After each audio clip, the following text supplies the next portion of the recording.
Netizen Malaysia, cawe-cawe Indonesia.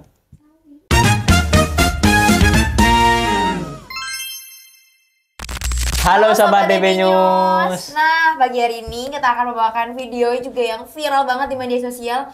Ini antara Indonesia dengan negara tetangga kita, yaitu Malaysia nih Kak. Nah, hal ini terjadi karena diduga adanya perang film antara Malaysia dan juga Indonesia. Karena beredar di media sosial, ada salah seorang netizen dari Malaysia yang menyerukan boykot nih ke film-film Indonesia. Mereka bilang karya Indonesia ini karya Malaysia ini nggak laku di Indonesia kayak gitu, dan mereka pun akhirnya mencoba untuk memblokir halus film-film Indonesia yang tayang di Malaysia kayak gitu. Nah, selanjutnya kita akan bongkar langsung aja fakta-fakta di baliknya dan beberapa video cuplikannya nanti. Jadi beberapa hari ini lini masa kita lagi ramai sama video dari seberang nih. Tepatnya dari akun Instagram @nyinyir_update yang nge-share klip dua wanita diduga dari Malaysia yang ngomongnya penuh semangat banget nih. Intinya mereka ngerasa film Malaysia itu dianaktirikan di Indonesia. Penontonnya pun sedikit dan mereka menduga ada pemblokiran halus. Karena itu mereka ngajak buat berperang dengan cara memboikot film-film yang ada di Indonesia yang tayang di Malaysia tersebut. Coba kita tonton dahulu video lengkapnya biar paham konteksnya bagaimana nih. Oke, di sini ada dua wanita ya Kak, dua perempuan yang sedang memberikan tanggapannya mungkin ya. Soalnya menggunakan bahasa Melayu.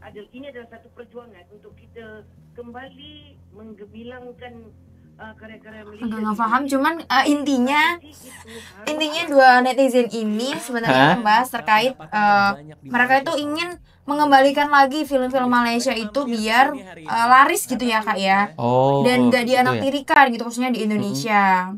Dan mereka merasa bahwa di Indonesia ini film-film Malaysia itu nggak laku dan nggak ada namanya kayak gitu. Film yang berjaya dipasarkan di peringkat global seperti kejayaan negara Thailand dan Indonesia.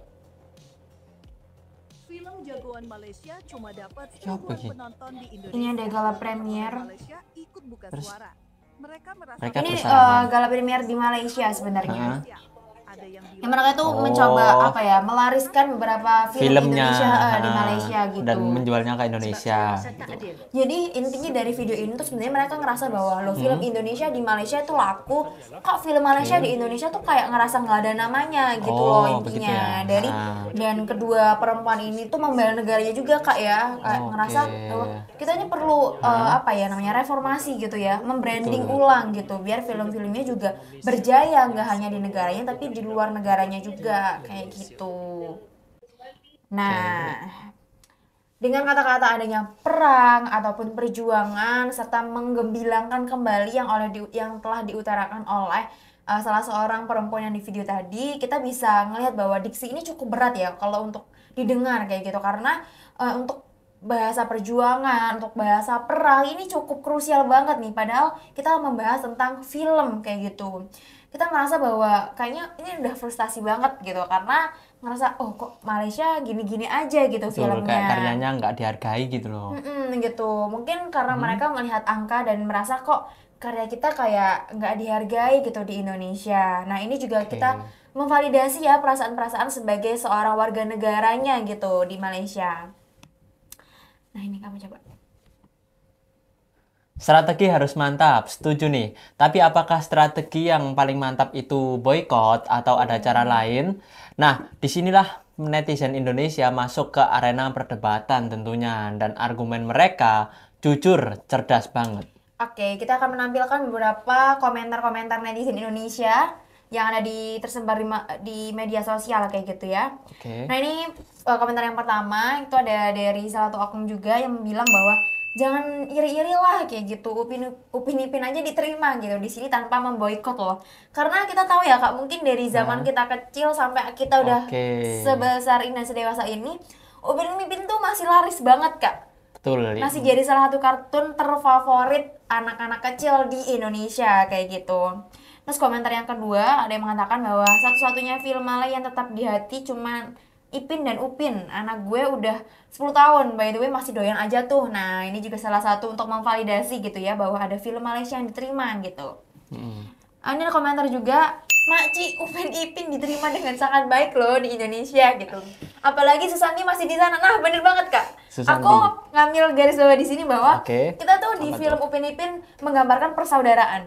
Oh. Bener nggak? Ada Betul, Susanti ada yang ada di Susanti. Malaysia diterima dengan baik di sana. Oke. Begitupun film Upin Ipin ini diterima baik juga di Indonesia, khususnya dari anak-anak kecil sampai aku yang dewasa aja suka nonton Upin Ipin gitu Wow. Kak.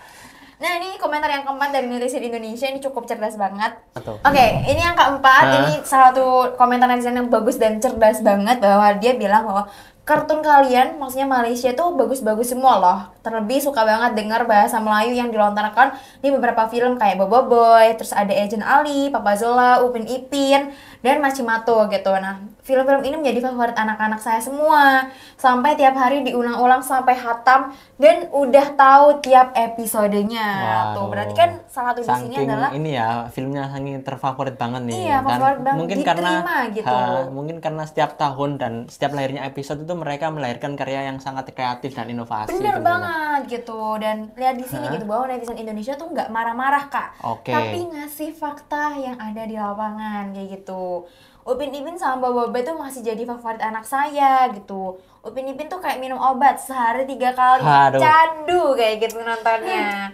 Nah, ini bukan Betul sekedar banget. komentar lucu, tapi ini adalah data kualitatif yang menunjukkan satu hal penting, bagaimana pasar Indonesia sangat terbuka untuk produk-produk Malaysia, asalkan produknya cocok dengan selera yang ada di pasar, kayak gitu Kak. Oke, sekarang mari kita masuk ke bagian favorit nih, membongkar klaim dengan data. Klaim utamanya adalah film Malaysia dianaktirikan atau diblokir halus. Benarkah itu? Nah, kita coba tampilkan grafik Oke. yang berikut ini. Nah, this is ini adalah best selling Southeast Asian di animation movies, di mana film yang pertama itu ada dari Jumbo dari Indonesia. Wow, Dan betul.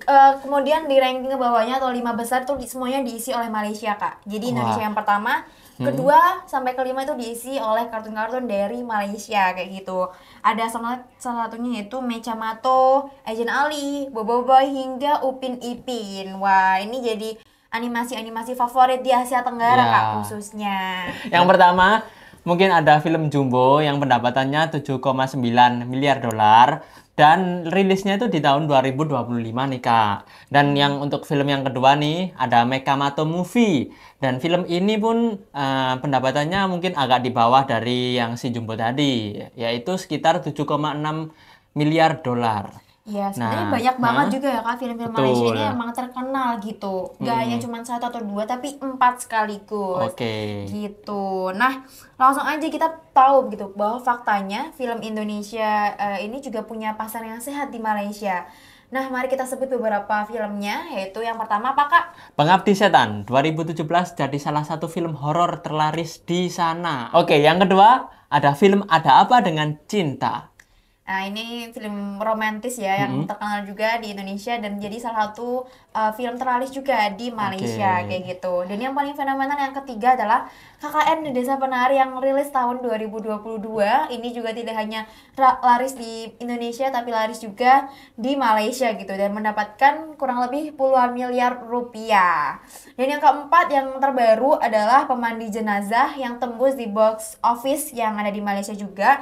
Jadi klaim pemblokiran itu secara data terbantahkan ya teman-teman, karena penonton Malaysia tuh pada dasarnya memang suka dengan film-film yang ada di Indonesia Kak, terutama dari genre horor dan juga drama romantis dari Indonesia. Tapi di sini ada pertanyaannya bahwa kenapa sih film Malaysia selain animasi terasa kurang nendang nih di Indonesia? Apakah kurang cocok dengan selera pasar di Indonesia atau bagaimana Kak? Nah, jawabannya bukan hanya konspirasi, tapi sebenarnya adalah selera pasar, Kak. Emang bener. Oke, Selera gitu pasar ya. tuh harus disesuaikan dengan targetnya di Ya. negara tersebut. Apakah cocok dan tidaknya, kayak gitu. Mereka suka horor yang kental dengan budaya lokal kita, atau drama percintaan yang level produksinya menyaingi drama Korea. Nah, ini juga jadi salah satu pertanyaan untuk kita bahwa tahu nih selera pasarnya bagaimana gitu. Oke. Ataupun- Mungkin Mungkin genre yang ditawarkan film-film Malaysia ini juga masuk ke sini, belum menemukan celah yang pas di hati penonton Indonesia tersebut juga. Benar. Sama seperti film komedi Prancis, mungkin nggak selucu itu buat kita karena beda konteks budayanya. Fenomena Upin Ipin justru memperkuat teori ini. Kenapa mereka bisa sukses? Karena mereka mengisi kekosongan